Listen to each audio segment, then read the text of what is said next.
So if you flash forward a few years, I think I got that job when I was like 22, maybe 23. If you fast forward a few years, when I'm 25, I have a model girlfriend. I have a sports car. I was competing in a bodybuilding show, so I was quite literally in the best shape I've ever been. Stage-ready shape. High-paying job, new apartment, great friends. From the outside looking in, you would think I was successful. But internally, I was miserable. I was depressed. I was anxious. I was scarce. I was afraid of my own shadow. And one day, my girlfriend got sick of all that, and then she left me. Okay. Let me invite you to sit back, drop your jaw, tongue, and shoulders, take a deep breath, and if you wish, close your eyes for a moment and feel the beat within. In a few seconds, you just jumped from your head to your heart and felt the beat within, opening up to receive even more value and fulfillment out of your business and life. And today's episode, I'm your host, Nico van der Venne, confidant to successful CEO founders and entrepreneurs who are striving to achieve everlasting fulfillment. Welcome to the Everlasting Podcast with our next guest, Kevin Palmieri. Kevin is the founder and co-host of the Next Level University podcast. Early in his life, Kevin found, between brackets, success. But after a brush with near suicide, he realized he wasn't living a life he truly wanted. I can imagine that, Kevin. He became passionate about self-improvement and decided to make it his purpose in life to impact as many people as possible by becoming a role model podcaster and speaker. Hence, again, wonderful to have you on the show. He has succeeded to make his podcast one of the top 100 with almost 1,700, and we just talked earlier, it's more than 1,700 episodes and 1 million listeners in over 170 countries. He has taken his life to the next level and achieved both personal and professional success. That is an amazing intro, Kevin. And yeah, you know, I got triggered by one word, and I think you can imagine which one it is. I'm going to guess success. Oh, yes, absolutely. Understandably so. Thank you so much for the wonderful intro, Nico. Thank you for having me. I'm grateful. I appreciate it. Yeah, I've been looking forward to this conversation for quite a while now. I am going to be bluntly honest, because I usually am, and that's my little thing, being radically honest and radically truth. I haven't heard any episodes, but as of today, I will, because I have tuned in my car to being the podcast machine, because I've been enjoying so many different kind of podcasts because of all the guests that I've met. But you're the first actual podcaster who's been in the top 100 that I've just met, and you just mentioned one word that triggered all of this, and it actually confirms to me that whatever happens in the past creates who you are today. So, Kevin, are you open or are you willing to tell us about your story and your challenges about suicide and all that? That's why I'm here, Nico. That's why I'm here. I'm here to talk about the real stuff. I'm here to create perspective, whatever it is. So my story, I think an important part of my story is I was raised by my mom and my grandmother. I didn't know my dad. I didn't meet my dad until I was 27. And transparently, I don't know if I ever really had a positive male role model in my life. I think I've always been looking, but I don't know if I ever found one that was aligned with the person that I desired to become. So grew up lower middle class, did not have a lot of money. We talked often about how we were going to be able to pay rent. So that's still running me in some way, shape, or form, right? Still part of me today. I didn't like school. I didn't like education, believe it or not. So I decided pretty early on in high school that I wasn't going to go to college. Everybody else can go do their thing. I'm going to go find a job, and everybody else is going to go be in debt, and I'm just going to figure out my life, right? So all my friends went away to college, and I got a job at the local gas station. And I pumped gas 5 days a week, 6 in the morning till 2 in the afternoon. Then I would go to the gym, and then at night I would go train martial arts. And that was my life for a few years. I was like, yeah, this isn't bad. I don't hate my job. I kind of have some time freedom. I get to go to the gym. I get to train martial arts at night. Yeah, this is pretty good.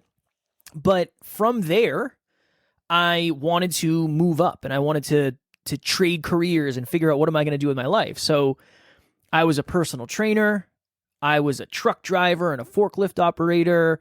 I cleaned bathrooms and floors at a hospital, HVAC, construction, on-call firefighter for a very, very short period of time. Many, many, many things. But I eventually got the break that I was looking for. I got a job in an industry called weatherization. Nobody knows what that means. All it means is we go into buildings and we make them more energy efficient. So we work in the attics, we work in the basements, we work on the windows, the doors, that type of stuff, pipes, whatever it may be. So I went from making $15 an hour in construction to $60 an hour at this new job. Okay. So I just 4x'd my income. And I had that moment, Nico, where I said, perfect. Everything I did up to this point that has led me to where I am today was worth it, because I'm now going to be successful. So if you flash forward a few years, I think I got that job when I was like 22, maybe 23. Mm-hmm. If you fast forward a few years, when I'm 25, I have a model girlfriend. I have a sports car. I was competing in a bodybuilding show, so I was quite literally in the best shape I've ever been. Stage-ready shape. Okay. High-paying job, new apartment, great friends. From the outside looking in, you would think I was successful. Mm-hmm. But internally, I was miserable. I was depressed. I was anxious. I was scarce. I was afraid of my own shadow. And one day, my girlfriend got sick of all that, and then she left me. Okay. So when she left, that was my initial rock bottom of, I look like I have it all, but I'm miserable. Now I'm single.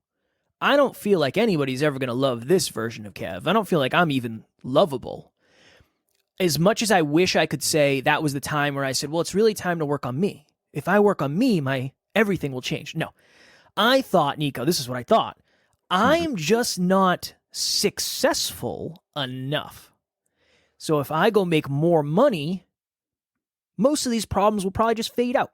They'll dissolve into something else. So the next year, I grinded my face off and I worked as much as I could because I wanted to make as much money as possible. That year in our company was the busiest year we had ever had. So I spent 10 months living on the road. Hotels, different states, different parts of the East Coast, because a lot of our contracts were just in other states. So we get to the end of that year, and I was opening my final pay stub. And this is a good illustration of how often I was home. I didn't have kitchen chairs for my kitchen table because my girlfriend took them. My ex-girlfriend took them. They were hers. And I was never home, so I just didn't buy new ones. I was literally gone that much where I never ate at my table, ever. I don't know if I ever had a meal at my kitchen table. Okay. So I opened my final pay stub, and I made $100,000 at 26 with no college degree. But I had another one of those subtle reminders where I remember thinking that nothing internally changed. Mm-hmm. My bank account was different. I was more financially abundant, and that buys choices, and I understand that. But internally, I was no more confident. I was no more secure. I didn't love myself anymore. I didn't know myself any better than I did before. And I realized shortly thereafter that for most of my life, I had lived unconsciously. I have no idea why I'm doing what I'm doing. I'm just hoping for the best. The opposite of unconscious is hyperconscious. So this is where it all started. In 2017, I started a podcast called the Hyperconscious Podcast. And I wanted to have cool conversations with cool people about cool stuff. That was it in the beginning. What are you afraid of? What are you drawn to? What's your deepest fear? What's your deepest regret? Just let's talk about the real stuff. Mm-hmm. But as you know, in the beginning, there are not people lining up saying, Kev, this podcast is great. I'm going to give you like a life-changing amount of money so you can just do it. I wish it happened that way. It didn't happen that way. So I had to keep going to this job that I now loathed. I reached the pinnacle of what I was going to do with this job. I don't want to do the same thing again. So every time I'm packing my bag to go head out on the road for a week, I'm getting homesick already. I'm getting this pit in my stomach. I'm anxious. I'm getting depressed, but I have to keep going because I have to pay the bills. Mm-hmm. So I start calling out of work, start leaving the job site early, showing up late. I just don't care anymore. I'm out. I'm out, but I have to be here. And eventually it got to the point where I was 6 hours away from home in a hotel room in New Jersey, the state New Jersey. My alarm clock went off at 5:15 or 5:30 in the morning. I sat up, slid to the edge of the bed, shut off my alarm, and I was lacing up my work boots as I had done 1,000 times before, but that morning it was different. It was like there was 10 televisions on in my head at the same time, and every single one was on a different station. Mm-hmm. One is saying you're stuck here forever. Kev, the type of person that you are, you don't get opportunities like this. Never mind, leave it behind. Can you imagine a kid who didn't do well in high school, didn't go to college, and there was not a lot of hope for Kevin, and I'm now a six-figure earner and I have a lot of results. What are you going to do? You're going to leave that behind? My goodness. If you did make that choice, what would your friends think? You make more money than all of your friends. There's a lot of significance there, right? My friends kind of look up to me, which was nice. That was a different feeling for me. What's your family going to say? I make more money than anybody in my family ever has. And I'm proud of that. I feel like I really accomplished something. And then the biggest one, Nico, was what are you going to do? You're going to podcast? That's it. That's the fallback plan. Be a podcaster. That's what we're going to do. My goodness. So it was in that moment where I thought to myself, well, if I was just to take my life, I would take all these problems with me. And I wouldn't have to worry about solving this. I wouldn't have to worry about any of this stuff. Mm-hmm. So I'm 6 hours away from anybody who cares about me in a crusty, dirty, dark hotel room, thinking about the fact that if I wasn't here, everything would be a lot easier. I'm blessed because I have amazing people in my life. I am just blessed. I have awesome friends. My wife's amazing. The people around me are awesome. So I reached out to one of my friends, who's now my business partner. Okay. And I said, Alan, I'm struggling, brother. I'm having those thoughts, those feelings, when you get to that real dark place and you don't know if you want to keep going. What do? I don't know what to do. And he said many things, but the thing I remember most, the thing that stands out the most was, Kev, over the last couple of years, your awareness has changed a ton, but your environments have remained the same. Okay. He's very wise. A lot of wisdom. In that's Alan. Clear. Yeah. Right? So, good choice. Right? Yeah, I reached out to the right one for sure. So that gave me perspective. And I think what it did was it gave me a light at the end of the tunnel that it was like, okay, he has a point that there is opportunity here and it doesn't have to be as dark and doom and gloom as I'm feeling. Mm-hmm. So I ended up leaving that job 3 or 4 months later. Him and I partnered up. And that was it. That was the beginning of I'm going to be a full-time podcaster. And the next 2 years, Nico, were nothing short of brutal. Absolutely. I mean, I was having panic attacks to the point where I thought I was going to die. Mm-hmm. I couldn't afford to pay my bills. I got sent to collections for my car. I couldn't get my now wife Christmas presents for 1 year. It was one of the more trying times of my life. It was absolutely brutal. And then we grew through it and I learned more and we practiced more and that type of stuff. And now we're quote unquote, we probably look quote unquote successful now. But here's the truth of the matter. The truth of the matter is I am more fulfilled than I've ever been. And that's why I believe I'm more successful than I've ever been. Do I have more external results? Sure. Do I have more internal fulfillment? 1,000,000%. And I think I've been super fulfilled but broke, and that was really, really challenging. I've been very, very well off and not fulfilled at all, and that sucked too. So I think now success is that. It's external comfort and choice and internal fulfillment, pride, purpose, direction, intention. I think that's probably the new upgraded definition of success. You got me stumped there.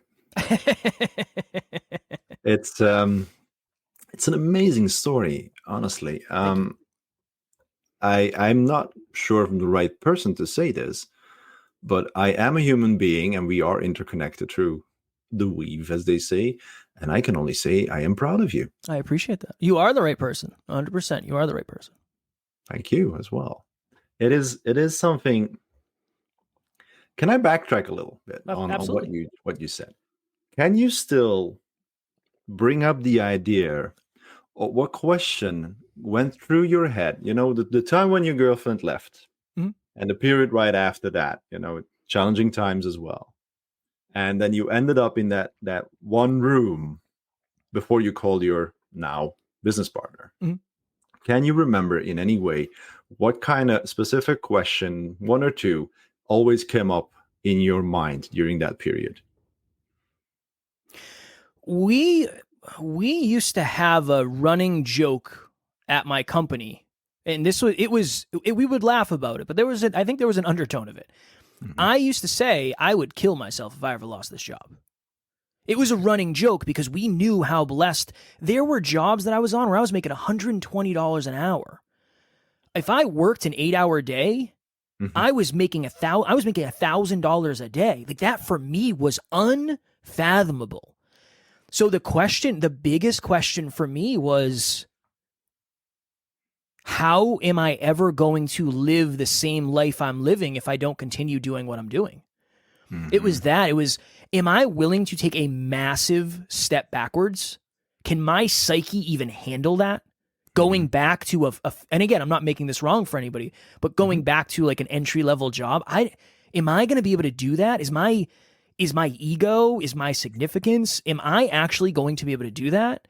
And I didn't think I could. I had so much of my significance tied up into my results that I don't think I could have.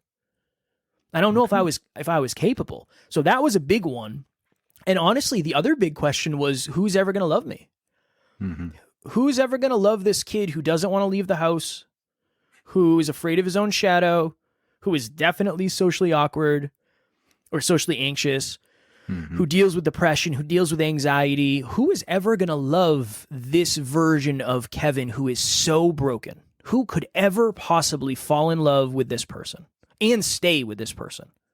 I would say those were the big ones running, unfortunately. Did you get an answer? Man. To the first question, yes. And the answer was, what I think, what I feel, what I experience, and the final thoughts that I have before I go to bed are far more important than anything external. Fulfillment's this weird thing where some of the most fulfilled people always look like they're losing. And some of the least fulfilled people always look like they're winning. I have someone that I'm thinking of that every time you see a picture of them, they're traveling somewhere in the world. I know this person behind the scenes, they're not fulfilled. I'm certain of it. You can just tell. There's just certain tells you see. It's like, that's something. I know because I used to do the same thing. But I know people who are on a mission and they feel like they're on purpose and they're living intentionally and they feel like they're growing and contributing towards something greater than themselves, and they have very little to show for it. But they're the most fulfilled people you might ever meet. So that was something that really started to help me. That was an answer to that one. Eventually, I did get an answer to the second one. Yeah, eventually. It was, it was probably, I don't know, 5 years later after that. 2016. Yeah, it was probably like 3 or 4 years later. And I remember I was hanging out with my friends and I was just so lonely. I had done the like friends with benefits thing and dated around, and I had done that. It was relatively empty for me. And I knew I didn't want to live there. And I was talking to my friends and I was like, I'm just so lonely. And I just feel like I want to find someone who gets me. Like, who understands why I do what I do, because everybody was like, oh, you're a podcaster? Like, that's cute. Like, what else though? It's like, no, this is what I'm meant to do. Like, this is my thing. I want to change the world with this. And like, oh yeah, that's cute. Like, what do you, it was that. Nobody really got it. So I said to my friends, I said, you know who would get me? Taryn would get me. And Taryn, my wife now, was somebody who I dated earlier in life. After that breakup, after that bad breakup, I ended up dating Taryn shortly thereafter. And she was too much for me. She was too smart. She was too aware. She had studied self-improvement long before I had, and it scared the pants off of me. Because I was just a bodybuilder who wanted to get jacked and hang out. Like, I didn't want to have deep conversation. I wasn't there yet. So eventually, as I podcast and as I work on my self-awareness and I learn a ton and I learn about me and psychology and all this stuff, it was like that. She'd get me. I know because back then she believed in me long before I believed in myself. She would get me. Unfortunately, she was dating someone when this all happened, so I had to watch her date someone, and eventually I saw that she broke up with this person, and I reached out and asked her if she wanted to get coffee. And then I told her, she's like, we had a conversation about it later. She said, I didn't realize you were going out with me because you wanted to date me. And I said, that's the only reason I reached out to you. That the day that we went out, that was our first day being together, as far as I was concerned. Like, that's why I reached back out, because I knew you would get me. And I had not met any other woman up to that point who I thought would understand why I do what I do. And that, yeah. So it took me years to figure those things out, but eventually I got answers. Yeah. Wow, that's beautiful. That's really beautiful, because that's what a lot of people get stuck with, those questions that have been going through those heads all the time. And then even if they come to that point where you are saying, the fulfillment's there, everything what you wish for, you're happy, and it is a daily thing that's there. Yeah. You also probably have your lesser days, as they say, and everybody who has had those periods has lesser days, but knows how to tackle them and understand what that means. And it's "this too shall pass" is one of the sentences that goes through my mind on a regular basis when I'm at that point. I find it amazing that what you're telling me, your story, has a lot of similarities with my own past. There are some key things there. I also met the lady of my life, and I've been married to her for let me guess, the 28th. We're 16 years. Congrats. Got beautiful 2 kids, 2 boys, and the way we started our relationship is actually pretty freaky. I met her in, I think it was 2002. And there was this classic "Thank God It's Friday," TGIF in the company.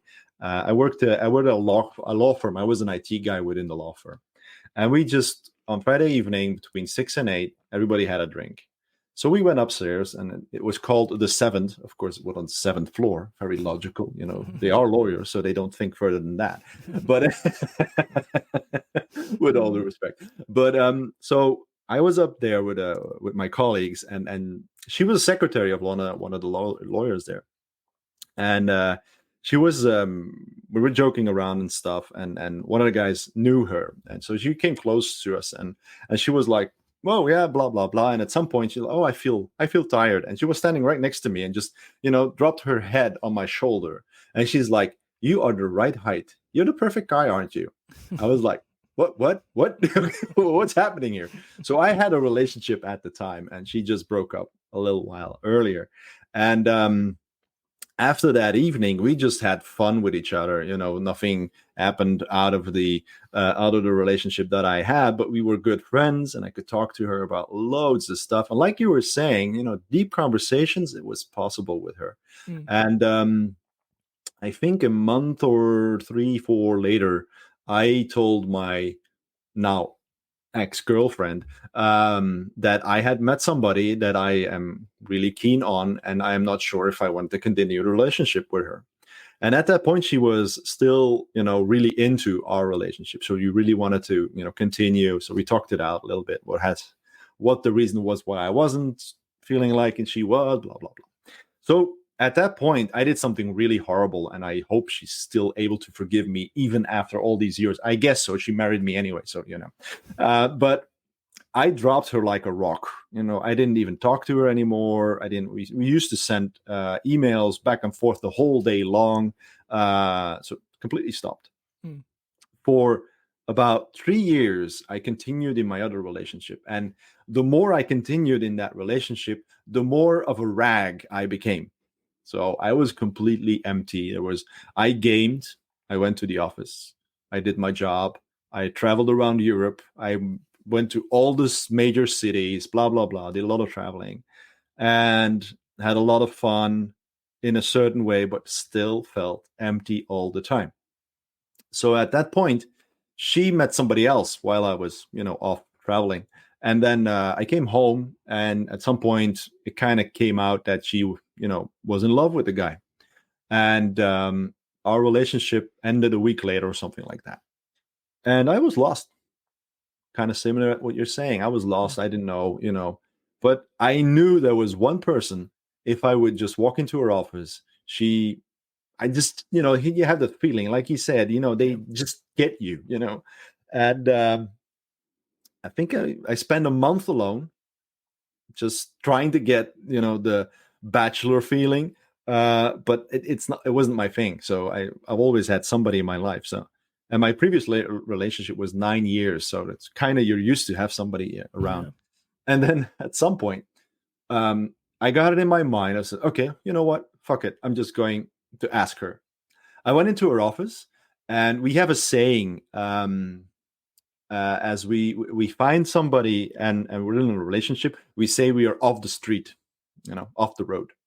And so I said the other way around. I said, I'm on the road. Just standing in her office, hadn't talked to her for almost 3 years. She was, holding one of these big paper bunches, and she's like, what? What? She didn't know what was happening. And she just sat down at her desk. She's like, so what does that mean? I'm like, hey, you want to go out? You want to, get some food or have a walk or whatever? Let's do this. And then she's like, oh, okay, yeah, fine. And we started walking around. So I worked in Brussels, and we have this beautiful park in front of the Royal Palace. And I think for the coming weeks, almost every lunchtime we walked around, we just talked to each other. And we were actually defining how many kids, how we were going to raise them, what religion, blah, blah, all those things that you would think you would put in a contract. We actually talked about. But we were both, reaching the 30, and we were like, had relationships. We were clear on what we wanted and so on. And then at some point we hooked up, and the rest is history. Yeah. But I did not heal from the previous relationship. So while I was in a relationship with her, I got my biggest depression, which was, I was just, way under. It ended, physically and mentally. And when that happened, she was so immensely supporting. She was always there for me. And she actually told me after that sometimes she was scared of leaving me alone. She had to do her job, of course, and she had to go to Brussels, which was like an hour train ride back and forth. So yeah, you can imagine that point of time sometimes is like, oh, what is he going to do? And I had indeed suicidal thoughts. I had those. But the strange thing that I have always found, and after so many years you still think about it, is that they were thoughts. And I learned that was the only thing I had. My body didn't want it or anything else. It was a mental point of thinking about ending it all and taking the easy way out, as I kind of looked at it. Because in any case, for the listeners, if you are in that position, please search the necessary help. There's always somebody there who loves you and who will support you. So let's make that very clear. And through the whole period, I took antidepressants and all that shizzle.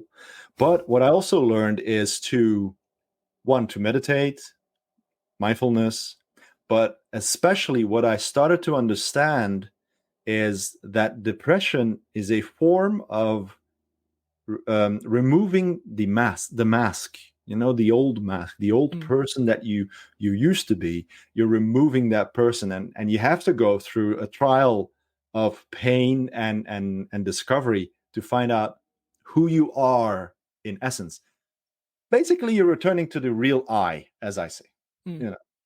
So I don't know how you tackle that point in time. So you talk to your now business partner, but how did that happen for you after those moments passed by? I went to therapy. Yeah, I went to therapy because as I was becoming more aware, I realized that the reason I feel the way I feel today is not really based on anything that happened tomorrow or yesterday or last week. Probably the fact that I didn't know my dad, and I felt abandoned, and I never felt smart enough, and I've never felt significant, and I'm terrified to disappoint people.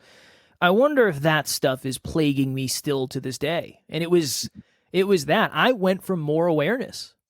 I went to therapy. Yeah, I went to therapy, and it was super helpful for me. So much, in fact, where I stopped going from, when's the last time I went? I haven't gone to therapy in probably like 6 years, at least. I just messaged a therapist the other day saying, like, I'd really like to get back into this because I feel like I'm being held back in some places. My mental health is not bad. I'm in a great space mental health wise, but it's like, I know there's some inner stuff that's holding me back from external growth.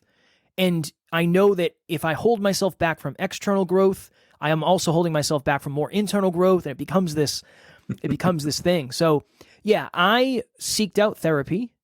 That was a very big thing for me. And then honestly, I tried to focus on fulfillment. I tried to do stuff that fulfilled me, podcasting and all that stuff.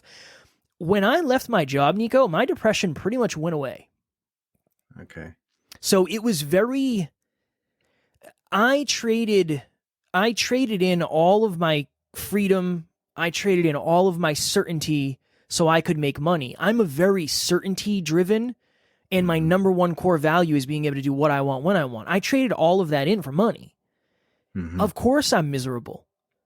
Right? I'm quite literally choking off things that value me for another thing, things that I value for another thing that I value, and it just doesn't make sense, and it's not sustainable. So yeah, therapy was number one. Learning about me and self-awareness was number two.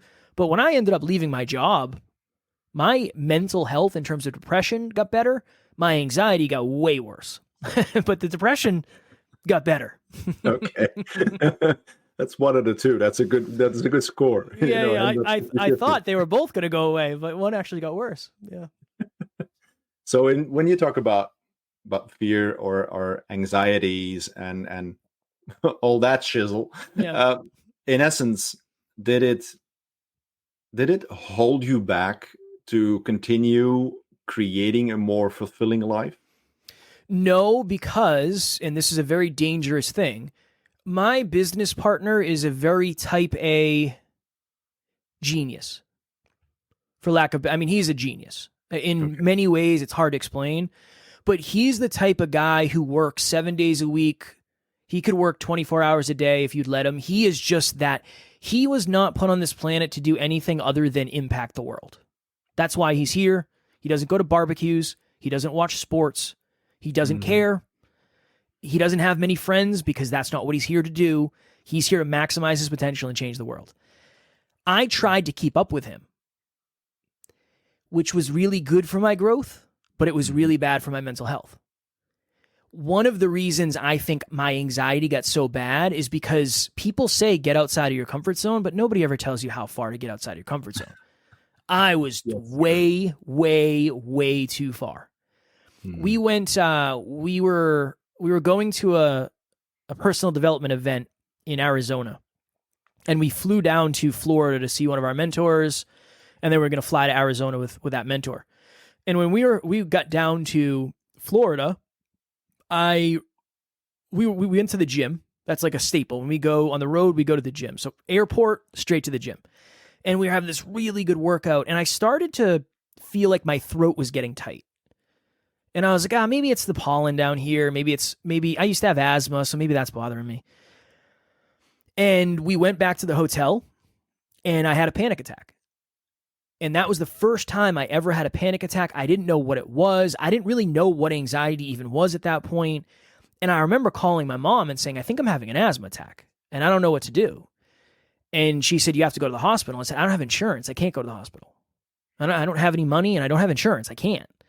So Alan went to the store and got me Vicks Vapor Rub, and I rubbed it under my nose so I could prove to myself that I was still capable of breathing.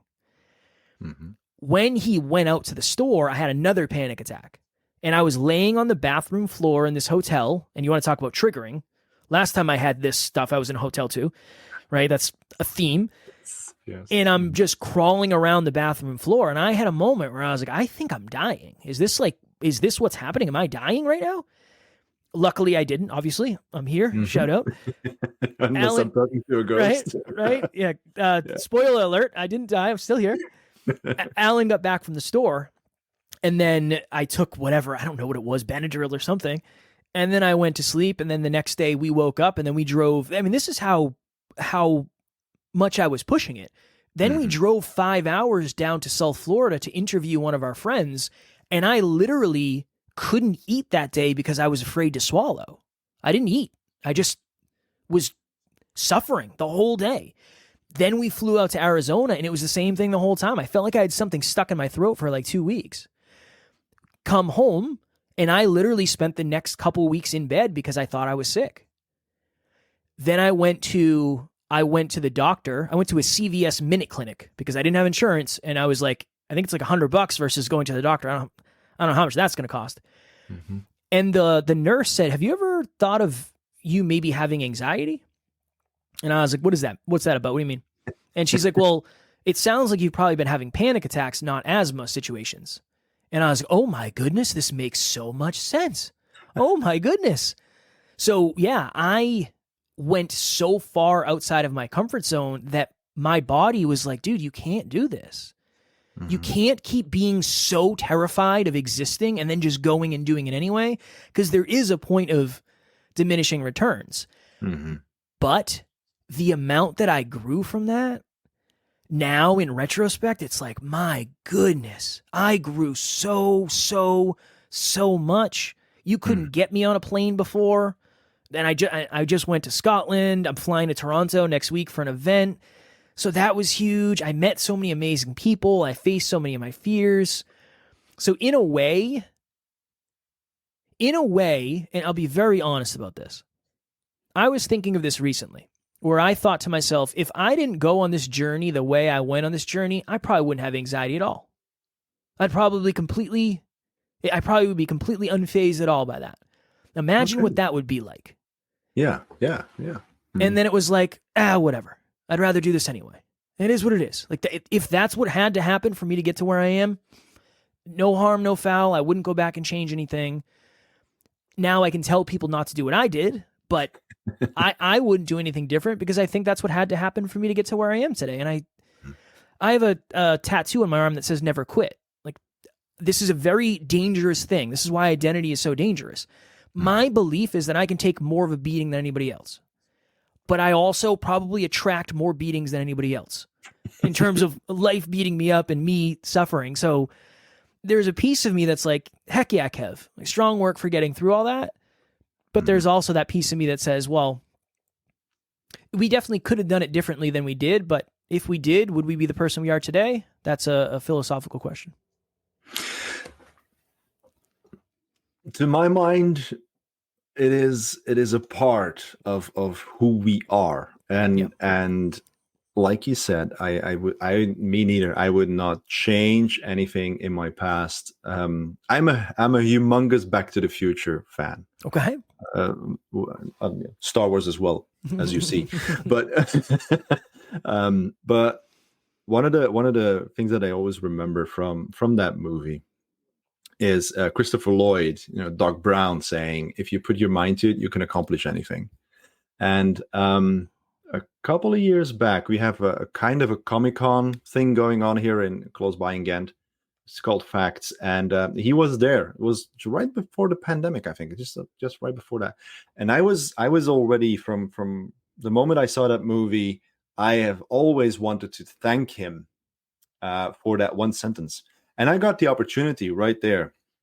And I was like, finally, I can tell somebody thank you who has guided me with a character in a movie for a big part of my life. And it is a driving force. I don't have it tattooed. I have a Buddha on my right arm as a remembrance of my depression and my anxiety attacks as well. And I know what you mean. I know exactly what you mean. Right. It's not been so long since I had one, so I know what you mean. But I'm joking about these things now. I laugh and I smile. And I'm like, yeah, I know what you mean. Yeah, it's something that you just have to go. You get through it. It always passes by, and I get these cold chills coming from really the bottom of my back all the way to the top of my head, and then it's like, oh, okay, I am doing something. I'm doing something. I'm going through a change. I start thinking like, this is good, instead of, oh, this is a panic attack. So it's I know exactly what's happening, and I've learned to live with them in a certain way. And I have a lot of people that come to me who are striving to learn that same thing. And it's difficult to explain how you learn to live with these things unless you've actually gone through them several times and understood that you go through them. There's always like you said earlier, light at the end of the tunnel, Kevin. It's very, very prevalent. And when you talk about fulfillment, is that also something that when you have these moments, is that the driving force or is that the supporting force? I would say it's probably the supporting force. It's very easy to lose sight of what's happening with the amount of things that are happening. It's not when I'm very high emotionally or I'm very low emotionally, I reflect on the past to see how far we've come. Because transparently, I'm not 100% certain where we're going. I don't really know. I didn't anticipate what I have today. Yeah. Never thought 1 million listens. I never thought 1,700. Never. $1 million business. Never thought any of that. Didn't think any of that was going to happen. So I don't really know where I'm going to be in 5 years. I have no clue. I do know where I was 5 years ago, though. And if I can look back and connect with that old version of Kev and say, oh my goodness, how much has changed, that kicks me right back into like the present. So I would say it's more supportive. The thing that this has been one of the challenges, some of the hardest days I have are also the most fulfilling. And that's the weird thing where today isn't a super crazy day. I think I have like 8 calls. A lot of them are easy calls. I'm not going to be, when I get to go to bed tonight, I'm probably not going to have that moment where I put my head down and say, wow, today was like the day. But it's not going to be like that every day. So that's what I'm learning more now is my natural tendency is to look at my calendar and see a bunch of stuff and say, oh no, am I going to be able to get through today? Then when I get to the end of the night, it's like, wow, that was an awesome day. I'm trying to rewire that and relearn that and re-understand that busy, productive, overwhelm is really good if it's fulfillment, if it's in the right direction. So yeah, I would say it's probably more supportive where I get so much fulfillment in reflection. Yeah. When I look back at, there's a business close to me that does what I used to do. They're in the weatherization company. Okay. And let's say I'm getting back from the gym at like 9 a.m. I used to go to the gym at 5. Now I go at like 8. I used to see these trucks headed out to the job site. And I would be sitting at the red light looking and saying, Kev, do not forget that was you. Right now, you could be driving 6 hours to another state and you could be completely single. You wouldn't have your family. You wouldn't have your cats that you love so much. You wouldn't have your business. You wouldn't have the amazing community. And you might be miserable again. Do not forget that. Do not ever take this for granted because there are so many people out there that would kill to have what you have. And you were one of them. And don't you ever forget that. That is like the fulfilling part for me. Yeah. Yeah. That's beautiful because that's one of the things that kind of supports a lot of journey thinking instead of destination thinking. I was just thinking about it I heard a quote this morning about becoming better than the person you were the day before, but they described it completely differently. I think it was Tony Robbins who said it. This guy's got, these quotes that he drops them and it's like, yeah, thank you. Yeah, I know what you mean. But I think it was something that you just become better than the only person that you need to compare yourself to is the person that you were yesterday. Yep. That was the quote. And I was, again, like you said as well. Yeah, absolutely, Kevin. I'm 100% with you of thinking of the past and being gratitude, not having gratitude, but being gratitude where you end up today. I also have the enormous feeling of success and gratitude and fulfillment that I have every day because I've got a smoothly running business. And I have a new business that I'm starting because I just want to. If I go back and I just say, big chair, sit back, I'm just going to do the job that I'm doing right now. I've got a beautiful freelance job. I got a lot of stuff going on. My team is amazing. I got support from my management. They allowed me to do what needs to be done, and that's perfect for me. Give me chaos and I will make it structured, but just let me do my thing.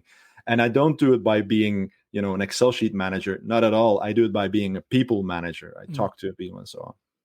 And it's amazing what I have been able to achieve there. And in that same way, I'm like, I can be of more impact outside of that company. So I would rather do something else. And for instance, this podcast and then other things. So the gratitude has become such a driving force as well of saying, wow, we were there yesterday. Now we're here today with this. Tomorrow, I don't know. In all honesty, my agenda is full. I don't care. If somebody cancels, too bad. Okay. Somebody else will probably, drop in that slot later on or in the same time. And that's something that I also would love to bring out into the world of seeing more people look at life that way in a flow, in gratitude. Past is there. I learned from that and go further in that story.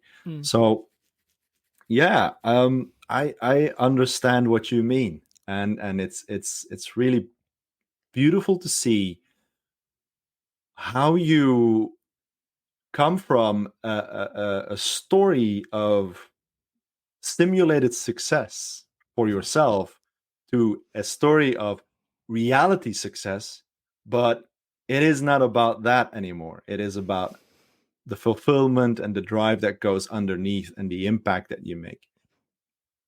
To put it in short, you are of service to the world, which grants you the necessary fulfillment. Is that filled in a certain way that resonates? Yeah, I think one of the reasons I'm so fulfilled is because I'm growing and contributing towards something far greater than myself, and it's not about me. This was such an interesting moment for me recently. So on the same day, which the odds of this, I don't know, but on the same day, we crossed 1 million listens and $1 million earned in our business. And I didn't even want to do a post about it. I didn't care. I'm grateful. I don't mean I didn't care from lack of gratitude. I'm so grateful. And the fact that we've impacted that many people and we've created enough value in the world to get $1 million from it. Awesome. When I first started this, I thought I was going to, I couldn't even imagine getting here. Of course, I'm going to get balloons and I'm going to get a cake and I might rent a giraffe if I can find one to have this celebration. It took me like 2 weeks, Nico, before I even posted about it because it just I didn't need the significance. I didn't even want the significance. Honestly, it's weird. Again, I know it might sound selfish. I don't mean it from that standpoint, but I knew people were going to comment and I was going to have to comment back. And it was just like, honestly, I don't really need it right now. I'm good. It's not about that as much as it used to be. Do I still like significance and people saying nice things? Of course I do, right? I'm human and it feels good. So yes. Do I need it as much as I used to? Definitely not. It's different now. We have very specific goals we're shooting for. Daily, weekly, quarterly, yearly, decades.